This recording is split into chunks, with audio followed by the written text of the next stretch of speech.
نحمده ونستعينه ونستغفره ونؤمن به ونتوكل عليه ونعوذ بالله من شرور أنفسنا ومن سيئات أعمالنا من يهده الله فلا مضل له ومن يضلله فلا هادي له ونشهد أن لا إله إلا الله وحده لا شريك له ونشهد أن سيدنا ونبينا وحبيبنا ومولانا محمدا عبده ورسوله أما بعد فأعوذ بالله من الشيطان الرجيم بسم الله الرحمن الرحيم قل هل يستوي الذين يعلمون والذين لا يعلمون وقال تعالى ثم أورثنا الكتاب الذين اصطفينا من عبادنا وقال رسول الله صلى الله عليه وسلم طلب العلم فريضة على كل مسلم ومسلمة وقال رسول الله صلى الله عليه وسلم خيركم من تعلم القرآن وعلمه رواه مسلم أو كما قال رسول الله صلى الله عليه وسلم عظيم الشان परम श्रद्धा भजन सभापति साहेब आमादेर सकलेर सम्मानीय एवं श्रद्धेय मेहमान आजकेर ए जलसाहेर मुख्य आकर्षक कर्नाटक बेंगलुरु थेके आशा हजरतुल आल्लाम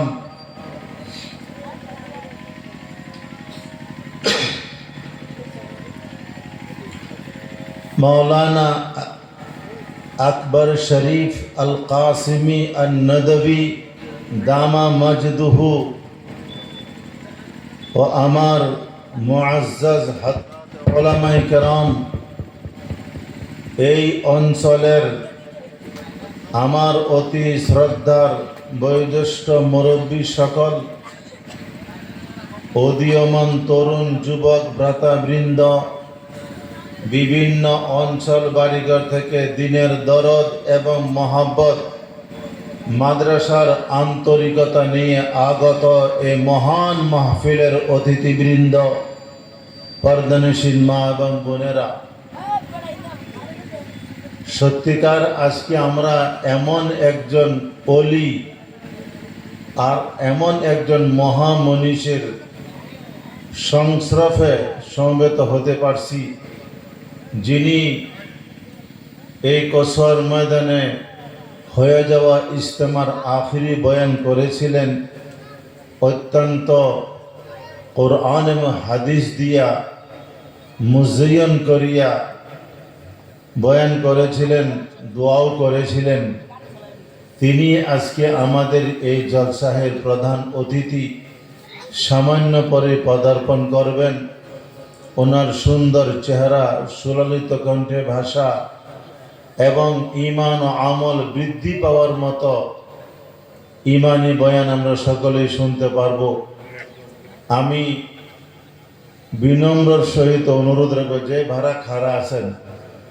ভাইরা খাড়া আছেন উনি তো আমাদের কর্ণাটক থেকে আগত মেহমান সকল মানুষ বসা আপনারা কয়েকজন খাড়া উনি দেখার পর কি মনে মনে ভাববেন আপনারা কোনটা না ভাই বসছেন যদি একটু ভিতরে বসেন ভাই, যদি বসেই গেছেন যদি ভিতরে বসেন না, ভাই আপনারা কচুয়ার মানুষ, আমরা তো শিক্ষিত সমাজ, কচুয়া তার আগের কচুয়া নাই। মাশাআল্লাহ, শিক্ষার পুহর, উভয় শিক্ষায় শিক্ষিত মাশাআল্লাহ কচুয়ার মানুষ। আপনাদের মধ্যে ভদ্রতা আছে, মানামানি আছে। যে ওলামারা এখানে কথা বলতেছেন খারাপ হইয়া, যদি কানে আমার আওয়াজ যাইতেছে, আপনাদেরকে মতো অনুরোধ, আপনারা বসে গেলে ভালো হবে। এই ওলামারা যিনারা খারা খারা কথা বলতেছেন, আপনারা দেখে আরো মানুষ খারাপ হয়ে কথা বলবেন। জি, মাদ্রাসা ছাত্র ভাই, ছাত্র সমাজ, স্কুল হোক মাদ্রাসা হোক, আমরা শিক্ষার্থী, ছাত্র। ছাত্র বলা হয়, ছাত্র বলা হয় তার লাইফে, তার জীবনে যেগুলি কথা, যেগুলি আদব শিক্ষা না করলেই হয় না, জীবনটা পরিপূর্ণ হয় না। এইগুলি কথা শিক্ষা না করা পর্যন্ত তার শান্তি নেই। এর ছাত্র বলা হয়। ছাত্র কাকে বলা হয়? যার জীবনে লাইফে এমনগুলি কথা শিক্ষা অর্জন করা, যেগুলি শিক্ষা অর্জন না করলে জীবনটা ত্রুটিপূর্ণ হয়, সম্পূর্ণ পূর্ণ হয় না। এই সমস্ত শিক্ষা অর্জন করুতা ব্যক্তিকে ছাত্র বলা হয়। স্কুল কলেজের ছাত্র আমাদের জীবনের একটা ভদ্রতা শিক্ষা করা, আদব শিক্ষা করা, এইটা আমাদের শিক্ষার অন্তর্ভুক্ত। এই জন্য ধর্মীয় জলসা জুলুসে আপনার আদব হইল, ভদ্রতা হইল, সকলে বসে বসে নিজ নিজ ধর্মের কথাগুলো শোনা। আমাদের ধর্ম আছে, খাড়া খাড়া কথা শোনা চলে, কিন্তু এটা ধর্মকে ইজ্জত দেওয়া হয় না। রাজনীতির মতো হয়ে গেল। রাজনীতি মানে ইজ্জত নাই, কেহ বসে কেহ খাড়া।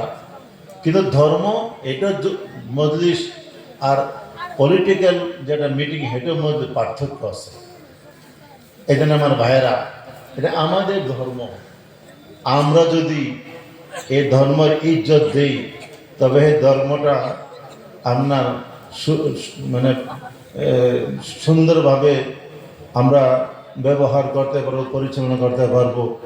এই জন্য এই জায়গায় যিনারা আছেন, যদি মাদ্রাসার কমিটির বা এই যে কি কয় অভ্যর্থনা সমিতি, দেখলাম বহুত লম্বা লিস্ট, এক দুজন মানুষ খাড়া থাকেন, যাতে কোনো মানুষ এখানে ভিড় না করতে পারে। আমাদের মেহমান সামান্য পরে আসবেন, সকল মানুষকে বসা দেখেন, উনি মনে খুশি হইবেন, বলবেন এই কয়েকদিন ইজতেমা করে গেলাম, কি শিখলো এই জায়গার মানুষে। এই জন্য অভ্যর্থনা কমিটি যদি আসেন দু একজন খাড়া থাকেন, কোনো ভাই যদি কোনো জায়গায় খাড়া না থাকে, সব বসার চেষ্টা করি। কথাটা সবে রক্ষা করবেন ভাই, আরে ভাই রক্ষা করবেন। আমরা স্থানীয় মানুষ উঠা বসা করলে ফেস নাই, ওনারা বহু টাকা পয়সা খরচা করে আমরা আনছি। দেখে আমাদের আদব শৃঙ্খলা দেখে খুশি হয়ে যান। আর আল্লাহর ওলিরা যদি কোনো জায়গার প্রতি খুশি হয়ে যায়, এই মানুষের কপাল খুললে যায়। ঠিক আছে, ইনশাআল্লাহ মানবেন সবাই। বুজুর্গর ভাইও কত দেখে ভাই, আপনাদের টাকা পয়সা কামাই করেন, কষ্ট লাগি না শান্তির লাগি? জোরে করেন। কষ্টের লাগে, যে টাকা পয়সা কামাই করে কষ্ট হয়। আমার এই কষ্ট লাগে কেউ টাকা পয়সা কামাই করে? করে না। কি কারণে করে? শান্তির লাগি। এখন দ্বিতীয় প্রশ্নের উত্তর দিবেন। বিবাহের পরে আপনার 2, 4, 5 বছর গেলে পরিশ্রম হয়ে যায়। হুজুর কত বছর বিয়া করলাম, ফলাফল হয়ে দোয়া করবেন। ডাক্তার কাছে দৌড়ে, কবিরাজের কাছে দৌড়ে, কি কারণে? কি কারণ দৌড়ে? এই নাকি সন্তানের লাগি। এখন সন্তান যে বাপে মা পায়, এটা জীবনে কষ্ট লাগি না শান্তির লাগি? এই জোরে কই। তা সন্তান মানুষের কামাই করে কিসের লাগি? শান্তির লাগি। এই কথা বুঝছেন তো সবই? হ্যাঁ, সন্তান কষ্টলে কেউ কামাই করেন না, হিন্দু না মুসলিম, কোনো মানুষই সন্তান আর টাকা পয়সা বাস্তব জীবনে কষ্ট হোক অশান্তি হোক এই জন্য কামাই করেন, শান্তির জন্য। কিসের জন্য ভাই? শান্তির জন্য। এখন আমি আপনাদেরকে প্রশ্ন করি, এই বর্তমান যে জীবনে আছি, কয়েকদিনের মেহমান এই জমির উপরে, এটা কি আসল জীবন, না সামনে থেকে জীবন আছে অনাদি অনন্তকালের জীবন? কোনটা আসল? জোরে কই, এটা কোনটা? আখিরাতের জিন্দেগি হলো আসল জিন্দেগি। এই আখিরাতের জিন্দেগির মধ্যে যদি সন্তানের দ্বারা কেউ লাভান্বিত হয়, শান্তি পায়, এই সন্তান যেটা লাভান্বিত আর উপকারী হয়, এই সন্তানটা বেশি ভালো হবে, না এই যে বর্তমান জীবনে কয়েকদিনের জীবনে সন্তানদের কিছু লাভ হয়ে গেল, উপকার হয়ে গেল, কিন্তু পরকালে কোনো উপকার হলো না? এখন কোন সন্তান ভালো, পরেরটা না এই বর্তমানেরটা? জোরে কোন? পরেরটা। এই বাস্তব জীবনে যদি কেউ শাদিও না করে, টাকা পয়সা গোষ্ঠী করে চলতে পারবো কিনা কোন? আরামসে শাদি হয়ে গেছে, বাচ্চা নাই, নিঃসন্তান, টাকা পয়সা আছে, বাড়ি ঘর আছে, চাকরি বাকরি আছে, চলতে পারবো কিনা? হাত দিল না, একটু কষ্ট হতে, বাচ্চা হয়ে যাবে না। বাকি পেশাব পায়খানা, খাওয়া দাওয়া, চলাফেরা, ঘুম টুম ইত্যাদি কোনো কষ্ট আছে? আছে কষ্ট? আরাম চলতে পারবে। কিন্তু আমার ভাইয়েরা, সন্তানের দ্বারা বাবা মা শান্তি পাও, এই জন্য সন্তান হাসিল করে, সন্তান চায়। যেই সন্তানের দ্বারা বিপদের সময়, মহান সংকটের সময় যদি সন্তানের দ্বারা উপকার পেয়ে গেল, এই বাবার মতো ভাগ্যবান বাবা কেহ না, আর এই মার মতো ভাগ্যবতী মাতৃ কেহ না। আর যদি মহান সংকটের সময় আওলাদের দ্বারা যদি কোনো জাত উপকার না হয়, এর মতো পুরা কফল্যা বাবাও নাই, পুরা কফল্যা সন্তান নাই। গতিকে পুরা মজমাকে আমি অনুরোধ রাখবো যে আমরা যে জন্মদাতা বাপ বললাম, এই সন্তান কোন দিনের কি কারণে, এই সন্তানের দ্বারা উপকার হবে কিনা। ভাইরা আমার, শয়তানকে যেদিন আল্লাহ জান্নাত থেকে বাহির করলো, বিরাট খারাপ আছে শয়তানের। বলে, আল্লাহ ৮০,০০০ বছর এবাদত আমার নষ্ট করলো তুমি। কত বছর? ৮০,০০০ বছর এবাদত নষ্ট করলাম। আমি থাকতাম বেহেশতের মধ্যে, খালি আদমরে সজদা করলাম না, একটা দোষের কারণে আমার জান্নাত থেকে বাহির করে দিলা। আচ্ছা, আমিও সংকল্পবদ্ধ হয়ে গেলাম, এই জীবনটা থাকতে তোমার একজন বান্দার আমি বেহেশতে ঢুকতে দিব না। এও প্রতিজ্ঞাবদ্ধ হয়ে গেল। আমি তার রগে রেশায়, গোশতে পুষতে, দিলের ভিতরে ঢুকতে পারবো, ক্ষমতাটা দাও। আল্লাহ দিলাম। এখন লাগছে পিছনে, লাগিয়া যেভাবে মানুষে বিপথে পরিচালনা করতেছে, সকলেই আমরা জানি। এই জীবন ভর তো বিপদে পরিচালনা করে, মৃত্যুর সময়, শেষ সময়, এর আগে যে আপনারা বলছেন ওয়াজ নজর শুনতেছেন, জিকির আজকার যান, কোনো সময় জমান নামাজ, ঈদের নামাজ পড়লে মোটামুটি শয়তানের আক্রমণ থেকে মানুষ বাঁচতে পারে। কিন্তু মৌতের সময় শেষ চান্স লয় আর সুবিধা লয়।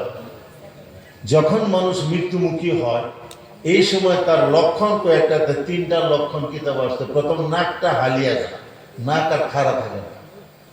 যখন নাক হালিয়া যায়, তখন বুঝেন তার মৌত চক্রা খারাপ হয়ে গেছে। এই শিরা দুইটা একজন ডাকবে যায়, গর্ত হয়ে যায়, বুঝেন তার মৌতের লক্ষণ শুরু হয়ে গেল। হস্তদ্বয়, পা দুইটা নিষ্ক্রিয় হয়ে যায়, ঠান্ডা হয়ে যায়, আর লড়সড় করে নিষিদ্ধ হয়ে যায়। এই 3টার লক্ষণ যখন আরম্ভ হয়ে যায়, এই সময় রুহটা বাহির হওয়া আরম্ভ করে। এই যে আপনার আমার ভিতর রুহটা ঢুকলো, কেহর বয়স 80 বছর, এই রুহটা 80 বছর ধরে আপনার ভিতরে আছে। এখন যে বাহির হয়, বিরাট কষ্ট হয়, তেমন কষ্ট হয়। 70 বছরের আত্মাটা বাহির হইতেছে, তেমন কষ্ট হয়। এমন কষ্ট হয়, এর চেয়ে কষ্ট তার পার্থিব জীবনে কোনোদিন সে করে নাই। যন্ত্রণা, এই সময় শয়তান তার বাবার সুরত ধরে ধরে বলে, বাবা বেটা, আমি তোর বাবা লাগি, তুই যে ধর্মত আস এই ধর্মটা ঠিক না, এই ধর্মত মরলে তুই জাহান্নামে যাবি, তুই খ্রিস্টান হয়ে মর, এটা ঠিক ধর্ম। এক তো যন্ত্রণা, এক তো কষ্ট, আর ওই সময় এই মৃত্যুমুখী ব্যক্তিরা এই লোকটারে দেখে, তার বাবারে দেখে, সুরত নমুনা ধরে, ঘরের কেহ দেখে না, এই মৃত্যুমুখী ব্যক্তিরা দেখে। আপনারা বলবেন, ভাই আমরা তো দেখি না, আসলে আমরা দেখি না, দেখবো না। আচ্ছা, আমার বাড়ি ঘরে দেখেন ভূতে ধরে কিনা, জিনে ধরে না, কবিরাজে কয় আসে, এই লোকটা দেখেন দরনাথ বই রয়েছে, বৃদ্ধি বাড়তেছে, ঘর ভর্তি মানুষ, কেউ দেখে না, কিন্তু যার ভূত সে দেখে, ঠিক না? এইভাবেই যারে ধরে খেয়ে দেখে, ঠিক তেমনি ভাবে মৃত্যুমুখী ব্যক্তি দেখবে। এই সময় একটা ভিতরের যন্ত্রণা, কষ্ট, আর বাবা যখন দয়ার ভাষা দিয়া, নম্র ভাষা দেয় কয়, এই সময় এই লোকটা এই তার শয়তান বাবার সুরত ধরছে, মার সুরত ধরছে, বলে হ্যাঁ হ্যাঁ হ্যাঁ হ্যাঁ বাবা ঠিকই কইছ, আমি খ্রিস্টান হয়ে গেলাম বললো, আর মারা গেল। সারা জীবনের দান খায়রাত, নামাজ রোজা সব বেকার হয়ে গেল, আল্লাহর প্রতি ঈমান নেই। শয়তান সাকসেসফুল, সম্পূর্ণ সফল কাম হয়ে গেল, চিরস্থায়ী একদম তার সাথী পেয়ে গেল জাহান্নামে। এইভাবে মার আকৃতি, বিবির আকৃতি ধারণ করে শয়তান তার ঈমান হরণ করার চেষ্টা করে। এই সময় নবীজি বলেন, লাকিনু মাউতাকুম বিশাহাদাতাইন, বলেন যে দুই কলিমা, লা ইলাহা ইল্লাল্লাহু মুহাম্মাদুর রাসূলুল্লাহ, এই কলিমা, আর আশহাদু আল্লা ইলাহা ইল্লাল্লাহু ওয়াহদাহু লা শারীকা লাহু ওয়া আশহাদু আন্না মুহাম্মাদান আবদুহু ওয়া রাসূলুহু, এই দুই কলিমা পড়তে থাকো। লাকিনু, তোমরা যারা জীবিত মানুষ, এরা এর পাশে বসিয়া বা দাঁড়াইয়া এই দুই কলিমাটা জোরে জোরে পড়তে থাকো। তাকে বলেও না, তুমি বলেও না, জোরে জোরে পড়ো। জোরে জোরে পড়ার অর্থ হলো, যখন এই ভালো মানুষটা এই মৃত্যুমুখী ব্যক্তির পাশে বসিয়া এই কলিমা পড়তে থাকে, এই কলিমার আওয়াজ যেই শয়তানে কানে যায়, তার গায়ে আগুন লাগিয়া যায়, পরিষ্কার হয়ে যায়, ছটফট করতে থাকে। আর যখন বারবার কলিমা পড়তে থাকে, আর শয়তান টিকতে পারে না, তার চক্রান্ত জানে, সে পলায়ন করে। সুবহানাল্লাহ। ভাইরা আমার, রাসূল বলেন যে ওই সময় শয়তানের চক্রান্ত থেকে বাঁচার জন্য এক তো কলিমা পড়ো, দুই নম্বর সূরা ইয়াসিন পড়ো। সূরা ইয়াসিন পড়লে এমন যেমন বাচ্চা তার মার স্তনে দুগ্ধ পান করে করে শান্তিতে মার কোলে ঘুমিয়ে যায়, এইভাবে অত্যন্ত সহজে আসানে এই মৃত্যুমুখী ব্যক্তির মরটা হয়ে যাবে। সুবহানাল্লাহ। ভাইরা আমার, লাকিনু মাউতাকুম বিশাহাদাতাইন, তোমাদের মৃত্যুমুখী ব্যক্তিকে কালেমার তালকিন করো, সূরা ইয়াসিন পড়ো।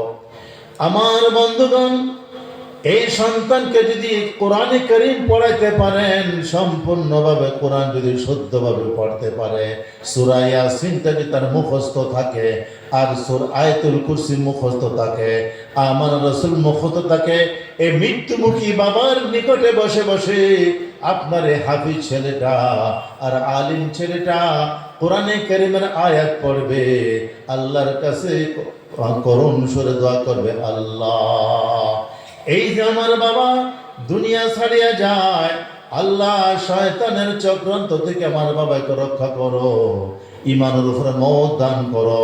আপনার সন্তান যদি আলিম হয়, আর সন্তান যদি হাফিজ হয়, আপনার বাচ্চার যদি কারি কোরআন হয়, আপনার মহান বিপদ চলছে, চিরস্থায়ী আপনি জাহান্নামে হয়ে যেতে পারেন, আর চিরস্থায়ী জান্নাতি হইতে পারেন।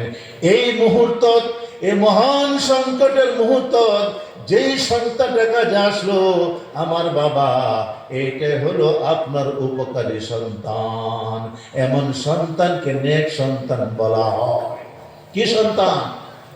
আমি আগে বলছিলাম, এ কামাই করে খাওয়াইবার লাগি সন্তান জন্ম দেয় না।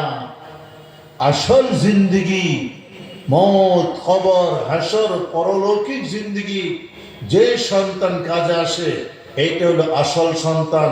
ওই সন্তানকে নেক সন্তান বলা হয়। এমন সন্তান গঠন করো রে বাবা, এমন সন্তান গঠন করো। ভাইয়েরা আমার, রসুল পাক বলেন সাল্লাল্লাহু আলাইহি ওয়াসাল্লাম, হাদিস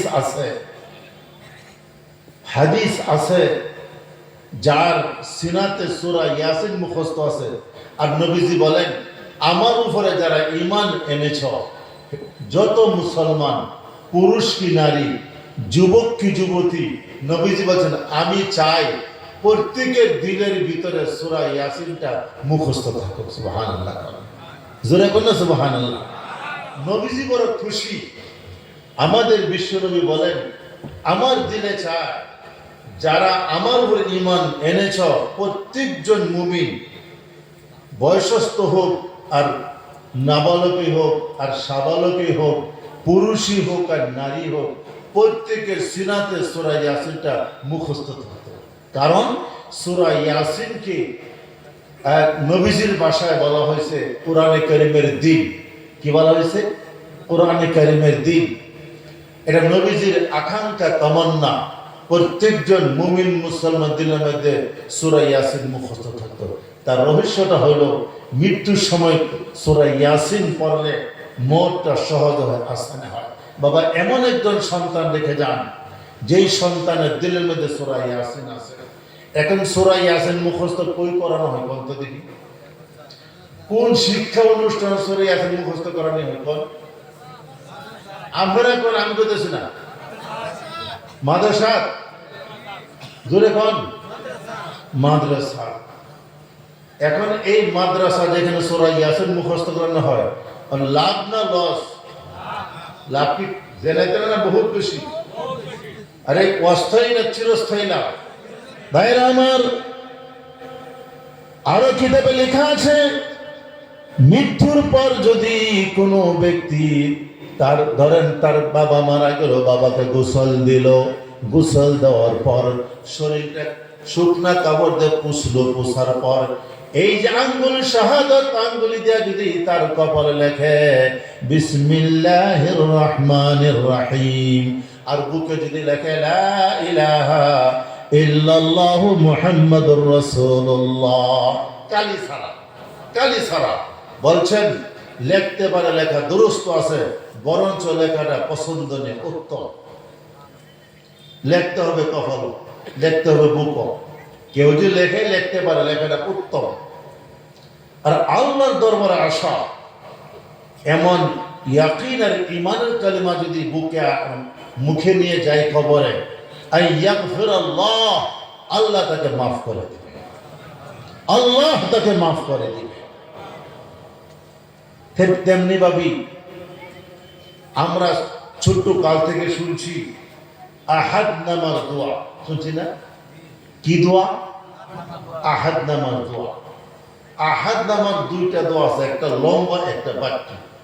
বাট্টি দোয়া যেটা এটাই সবচেয়ে বেহতর, ভালো।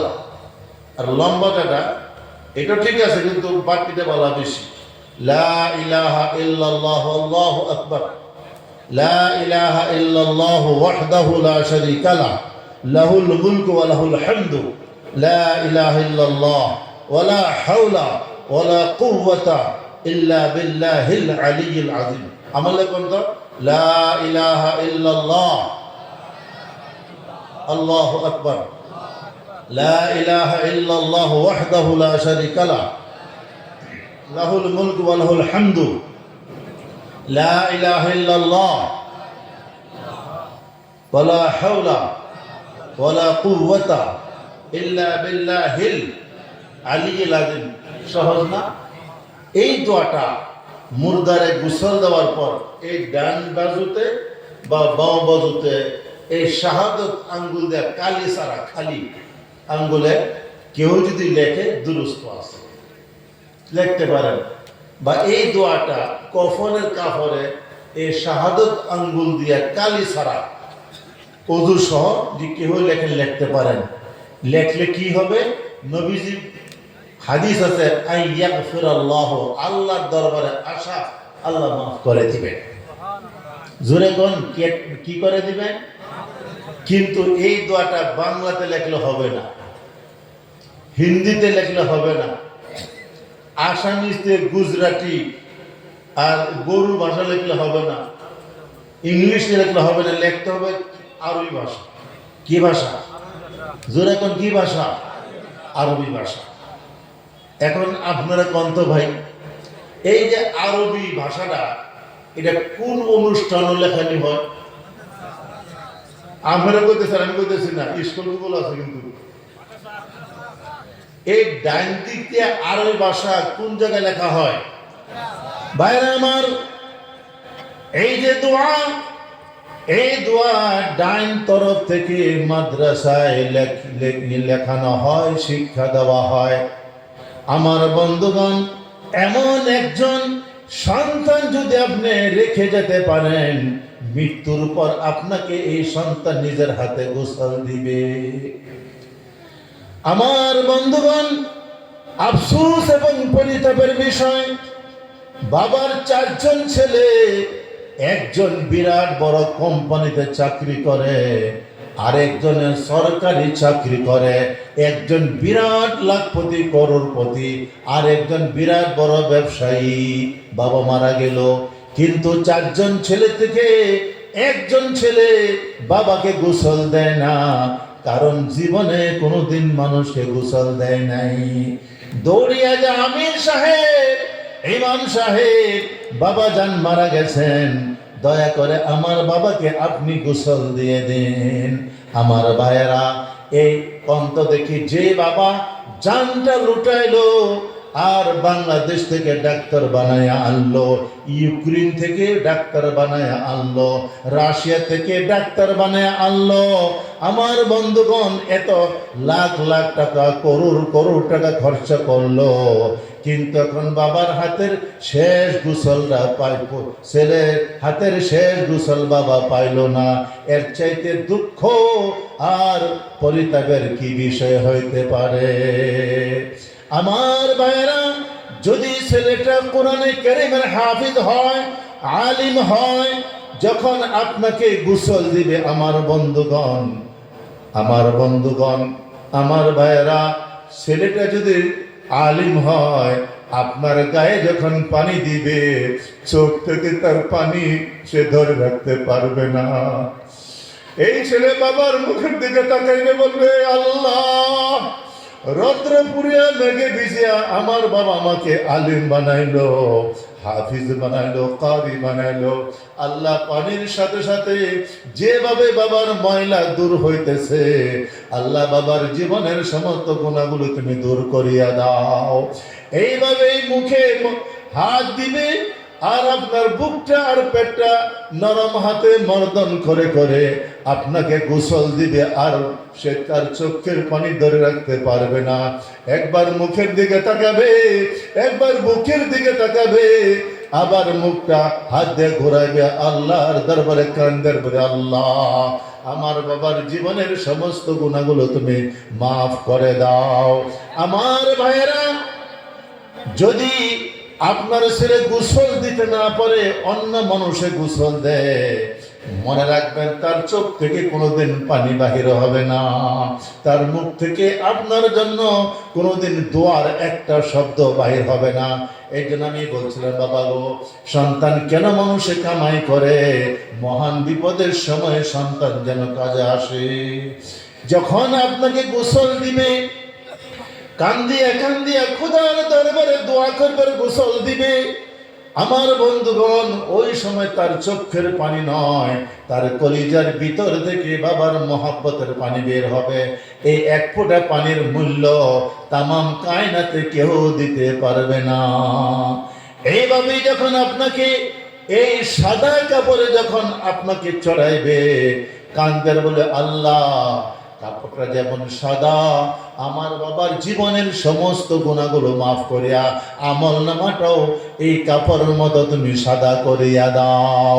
ও আমার ভাইয়েরা, এমন একজন সন্তান রেখে যান, যেই সন্তান এই মৃত্যুর সময় এই মহান বিপদে আপনার কাজে আসে, আপনাকে তার প্রভুর হাতে সুপুর্দ করতে পারে।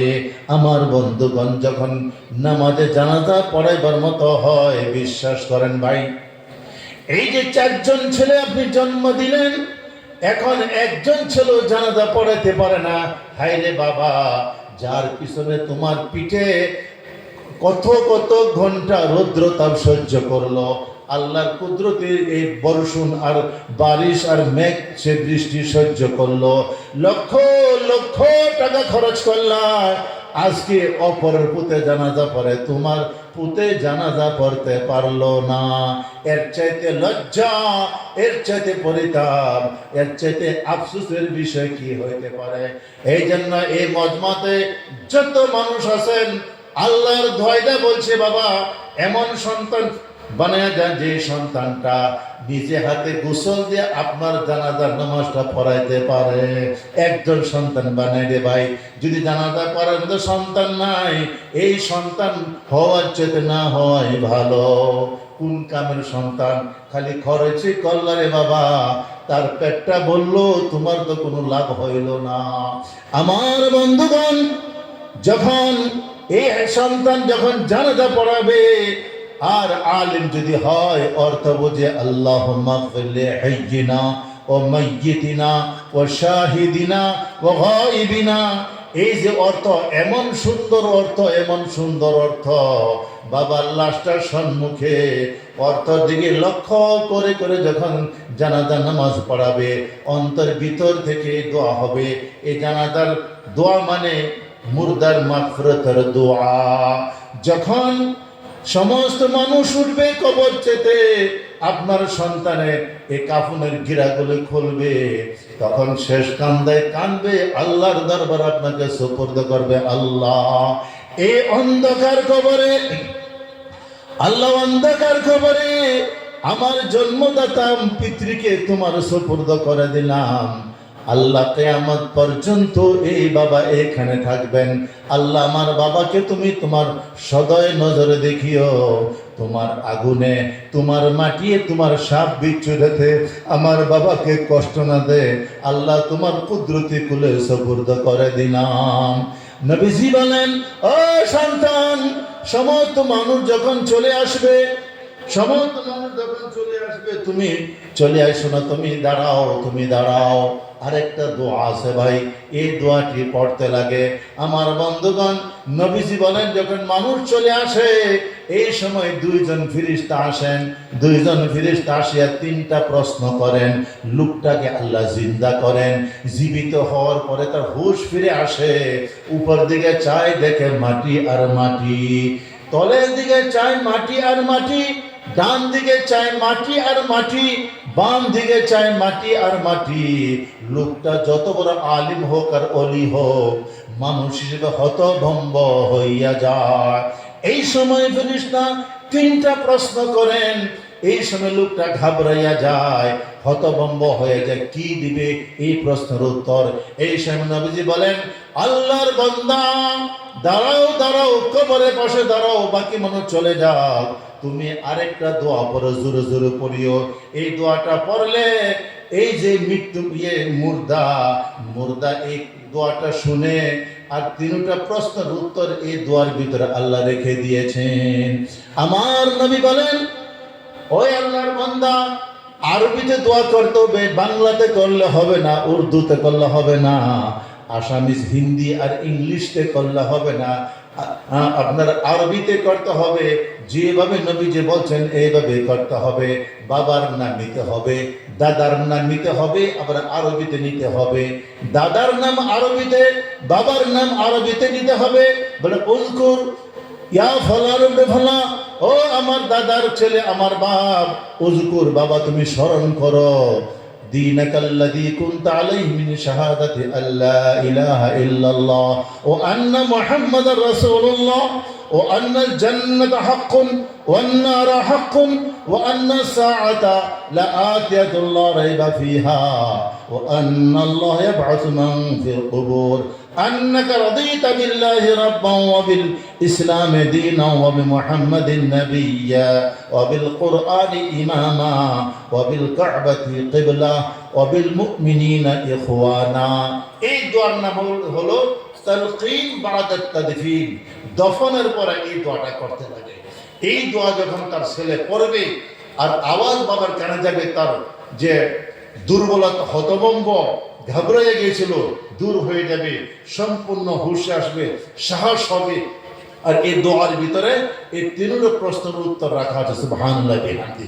আমার ভাইয়েরা, আপনি আপনার হাতে যত দফন করছেন, কন্ত দেখি এই দোয়া পড়ছেন কিনা। যারা হয়তো জানেন, হয়তো পড়ছেন, যাইতো জানেন না, পড়ছেন না। কিন্তু আমি শুধুমাত্র আল্লাহর শুকর হেসান আদায় করবার লেগে আপনার তরগিব বা উচ্চারণে বলছি। আমি আমার বাবার, মার, ভাই বোনের সকলের কবরের পাশে দাঁড়াই আমি দোয়াটা করছি। আল্লাহর শুকর আদায় করছি খোদায় পাক যে আমাকে আলিম না, আমার বাবা না মানে তো দোয়াটা পড়তে পারতাম না। গতিকে আমি আপনাদের খেদমতে আকুল আবেদন রাখতেছি, আল্লাহ যদি আপনাকে সন্তান দিয়েছেন, 3 জন সন্তান, 2 জন দিয়েছেন, সবাইকে দিন পড়াইবেন, প্রাইমারি পর্যন্ত পড়াইতে লাগবে। এরপরে তারা স্কুলে পড়ান, কলেজে পড়ান, ব্যবসা লাগান, কোনো সুবিধা নাই। ইসলামের বুনিয়াদী শিক্ষাটা দিবেন, কিন্তু একজন ছেলেকে আলিম বানাইবেন, একজন ছেলেকে আলিম বানাইবেন। আমার ভাইয়েরা, আলিম যারা হয়, যে ছাত্ররা পড়ে, এরা তো মাদ্রাসার ছাত্র, এটাকে কি মর্যাদা আল্লাহ আমাকে বয়ান করছেন কোরআন কারীমের মধ্যে, অবাক হয়ে যাবে। বাবা, আপনার ছেলে 3 জন এই মাদ্রাসার ছাত্র, যে কি ফজিলত আল্লাহ বয়ান করছেন, অবাক হয়ে যাবে। আমার আল্লাহ ধমকি দিয়ে বলেন, নবীজি तमाम জগতের মানুষকে জানায় দেন, বিশ্বের সমস্ত মানুষেরকে ঘোষণা দিয়ে দেন, যারা কোরআন কারীমের ইলম শিক্ষা করেছে এরা, আর যাদের ছেলের মধ্যে কোরআন কারীমের ইলমের নাই, শিক্ষা নাই, এরা আমার কাছে কখনো সমান হতে পারে না। যারা কোরআন হাদিসের জ্ঞান অর্জন করছে, হাফিজ, কারি, আলিম হয়েছে, আমি আল্লাহর কাছে তাদের মর্যাদা, আর দুনিয়ার লাইনে যে যত ডিগ্রি মালিক হোক না কেন, যত ধন সম্পত্তির মালিক হোক না কেন, তার সিনেমায় যেহেতু আমার কোরআন নাই, নবীর হাদিস নাই, তার মর্যাদা আর এর মর্যাদা কখনো এক হইতে পারে না। যাতে কেউ মনে না করে যে এক না, হইতেই পারে না। আল্লাহ পাক তার কোরআন, নবীর মুখের বাণীর এত মর্যাদা দান করলেন। বললেন, সুম্মা আওরাসনা, আমি ওয়ারিস বানাই এই কোরআনে কারীমের ওই সমস্ত ব্যক্তিদেরকে যাদেরকে আমি পছন্দ করি, এরপরে বাসুনি করি। এই কোরআন, নবীজি বিরাট বড় হাফিজ ছিলেন। নবীজির চাইতে আল্লাহর কসম পৃথিবীতে এমন হাফিজ হয়েছে না কিয়ামত পর্যন্ত হবে, এমন পুক্ত হাফিজ ছিলেন নবীজি। হে নবীর সিনার হাফিজি, এই শক্তিটা আল্লাহ একজন বান্দার সিনাতে রাখতে চান। নবীজি বলেন, উতিতু ইলমাল আউয়ালিন ওয়াল আখিরিন, আল্লাহর এই চাঁদের তলে, আরশের তলে আমাকে আল্লাহ এমন জ্ঞান দিয়েছেন, এমন ইলম দিয়েছেন যে তাম জগতের মানব মণ্ডলী, হিন্দু কি মুসলিম, সমস্ত মানুষের জ্ঞান যত হবে, এর চাইতে আরো লক্ষ গুণ আল্লাহ আমাকে জ্ঞান দিয়েছেন। সুবহানাল্লাহ। এত জ্ঞানী নবীজি ছিলেন। নবীর এই সিনার ইলম আল্লাহ কার সিনাতে দাখিল করবেন? আল্লাহ বলেন, আমি যাকে আমি পছন্দ করি তাকে আমার কোরআনের আলিম বানায়, হাফিজ বানায়, ওয়ারিস বানায়। আমার বাবারা যতজন আছেন, যাদের বাবা মারা গেছে, বাবার সম্পত্তি আপনি পাইছেন কিনা? ধরে কোন পাইছেন? আপনাকে বলা হয় ওয়ারিস। যে বাবার সম্পত্তি পায় তার নাম ওয়ারিস। ছেলে হোক, মেয়ে হোক, বিবি হোক, ভাই ভাতিজা হোক, এটা ওয়ারিস বলা হয়। আর যে সম্পত্তিটা পাচ্ছে এর নাম হলো মিরাস। আল্লাহ বলেন আমি ওয়ারিস বানাই ওই ব্যক্তিকে, যে ব্যক্তিকে আমি পছন্দ করে বাছাই করে ছাড়ছি, নির্বাচিত করলাম। এখন আল্লাহ ওয়ারিস বানায়, বাবার ওয়ারিস বানাইছে, মাটির ওয়ারিস। কিসের ওয়ারিস? মাটির ওয়ারিস বানাইছে, বাঁশের দ্বারের ওয়ারিস বানাইছে, বুইত্তা কলা গাছের ওয়ারিস বানাইছে, মুরগি আর ছাগলের ওয়ারিস বানাইছে, টাকার পয়সার ওয়ারিস বানাইছে। ঠিক না বাবা? বানাইছে। আল্লাহ বানায় জ্ঞানের ওয়ারিস। কে ওয়ারিস? জোরে কোন? জ্ঞানের ওয়ারিস। আল্লাহ নিজে মহান জ্ঞানী। আল্লাহর এই কুদরতি, মহান কুদরতি সিনার জ্ঞানটা কার সিনাতে রাখবেন? প্রথম আল্লাহ তাকে পছন্দ করেন, পরে নির্বাচিত করেন। এই যে ইলেকশন আসতেছে, কয়েকদিন পরে ইলেকশন আসবে। আমাদের এই রহা সমষ্টিতে, বিভিন্ন সমষ্টিতে প্রার্থী তো বহুত থাকবে না ভাই? 4-5 করে প্রার্থী থাকবে না? নাই? রাইজে কয়জনকে নির্বাচিত করবেন? কয়জনকে করবেন? জোরে কোন? একজন। প্রথম পছন্দ করবেন যে প্রার্থী তোমার 5 জন, কারে পছন্দ করি? পছন্দ করে কিন্তু আগে, আর ভোট দেওয়ারটা নেই, ভোটটা মারা দেয় পছন্দের প্রার্থীর মধ্যে। ঠিক না বে? ঠিক। পরে ক্যান্ডিডেট 7 জন, পাস 1 জন। রাইজে তাকে প্রথম পছন্দ করছে, আর ভোটের দিনকে ইস্টার মারছে। ভাইরা আমার, আল্লাহর কুদরতি এই কালামের জ্ঞান কার সিনাতে রাখবেন? নবীজির এই মহান কুদরতি সিনার এই হাদিসের জ্ঞানটা কার সিনাতে রাখবেন? প্রথমত আল্লাহ পাক তাকে পছন্দ করেন, এরপরে আল্লাহ পাক ছাঁটাই করিয়া মাদ্রাসা তাকে ভর্তি করিয়া দেন। এখন আপনারা উত্তর দেন, এই দ্বীনি মাদ্রাসার, ধর্মীয় মাদ্রাসার, ধর্মের শিক্ষা অনুষ্ঠানে যে ছাত্রগুলি পড়ে, এরা আল্লাহর সিলেক্টেড বান্দা। কি বান্দা? জোরে কোন? আল্লাহর নির্বাচিত বান্দা, আল্লাহর পছন্দনীয় বান্দা। আল্লাহ প্রথম পছন্দ করছে যে এর সিনাতে আমার কুদরতি সিনার জ্ঞানটা রাখবা, এর বুকের মধ্যে আমার কুদরতি কালাম কোরআনে কারীমটা রাখবাম। প্রথম দা পছন্দ করে, পরে ইসলাম মারে মাদ্রাসাতে ভর্তি করে দেয়। এখন আমি প্রশ্ন করে উত্তর দিবেন, মাদ্রাসার ছাত্র এরা কি নিজে নিজে আইয়ে না আল্লাহর পছন্দ করে আল্লাহ পাঠায়? জোরে কোন? এরা আল্লাহর পছন্দনীয় বান্দা। একটু জোরে কোন চাই, এরা কার কার পছন্দনীয়? জোরে কোন, জোরে কোন। আল্লাহর পছন্দনীয় বান্দা, আল্লাহর পছন্দনীয় বান্দা, আল্লাহ নির্বাচিত বান্দা। এখন এই মাদ্রাসা কন্ত দেখি হাজার হাজার এই বয়সের পোলাপান দেশ আছে কিনা কোন? জোরে কোন। কিন্তু আল্লাহ পাক কয়েকটা সিনারে আল্লাহ পছন্দ করছে আর নির্বাচিত করছে। গতিকে মাদ্রাসার বানাত হোক আর বামুন হোক, যারা মাদ্রাসায় পড়ে এরা সব আল্লাহর নির্বাচিত বান্দা। জোরে কোন, কি বান্দা? এখন আপনার সন্তান 3 জন, 2 জন রাখছেন 1 লাইনে, 1 জন রাখছেন মাদ্রাসা লাইনে। আপনার এই 3 সন্তান থেকে এই সন্তানটা একটা প্রথম আল্লাহর পছন্দনীয়, দ্বিতীয় আল্লাহর নির্বাচিত। এখন কন্তদি সন্তান দামি কোনটা হইল? কথা বুঝাইতেছে? বুঝলেন? আমার লগে কোন চাই?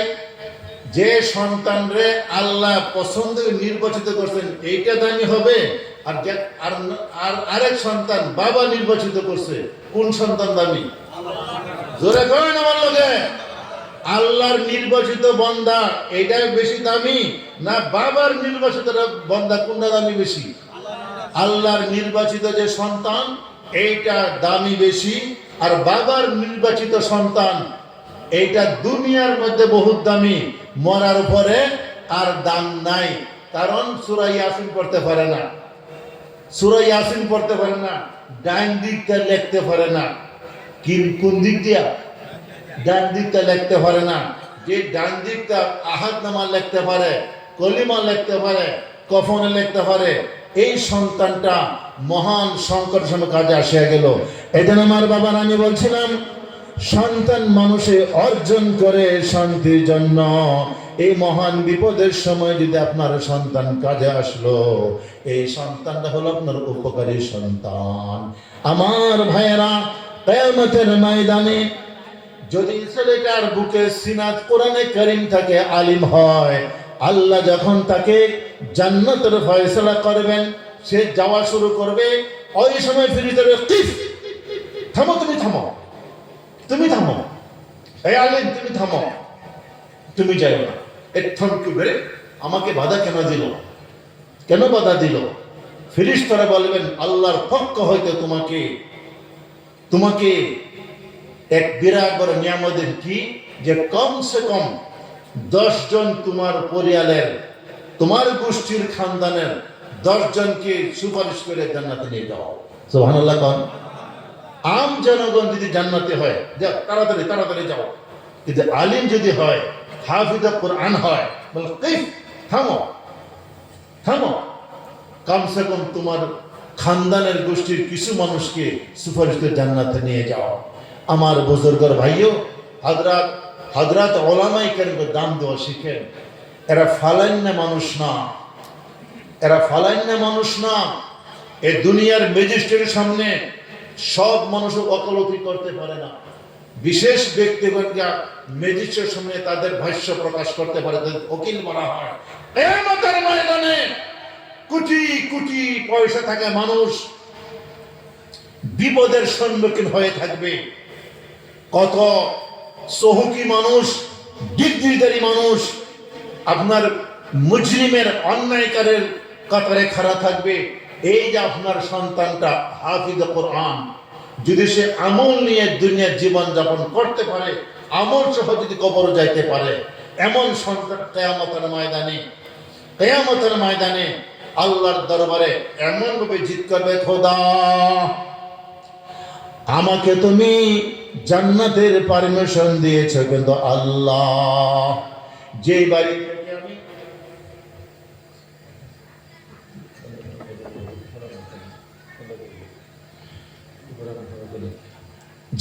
থেকে আমি আল্লাহ জাগির থেকে আমি কোসো মাদ্রাসায় পড়লাম, এই লোকটার ঠান্ডা ভাত আর গরম ভাত খাইয়ে আমি জীবন যাপন করলাম। আল্লাহ ওই ব্যক্তির হকে এমন সুপারিশ কবুল করো। এইভাবেই যখন সুপারিশ করবে, আল্লাহ তার সুপারিশ কবুল করে ওই ব্যক্তিকে বলবেন যাও, তাকেও নিয়ে তুমি জান্নাতে চলে যাও। এইভাবে বললে খোদা এই অমুক মাস্টার সাহেব, অমুক ব্যাপারী সাহেব, অমুক গিরস্ত সাহেব, আমরা যখন পড়তাম আমাদের ভূখ ওনারা নিবারণ করেছেন, দান খয়রাত করেছেন। আমার নবী বলেন মান আতআমা মুসলিমান আলা জুইন আতআমাহুল্লাহু মিন সিমারিল জান্নাহ।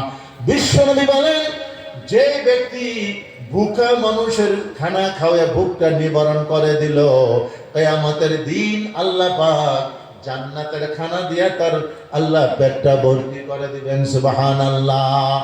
এই যে কসুয়া মাদ্রাসা, এই মাদ্রাসা আর এই মাদ্রাসার মতো কত কত মাদ্রাসা আছে। এই মাদ্রাসাগুলিতে মানুষের দান খয়রাত করে আর জাগির খাওয়ায়, আর ছেলেরা মাশাআল্লাহ এই মানুষের দান করে তার খানা খায়, ইলম হাসিল করে।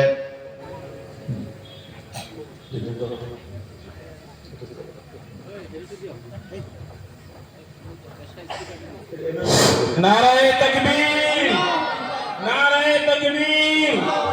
हजरत मौलाना अकबर शरीफ नदवी कासमी साहब, हजरत मौलाना अकबर शरीफ कासमी नदवी साहब, नाराए तकबीर।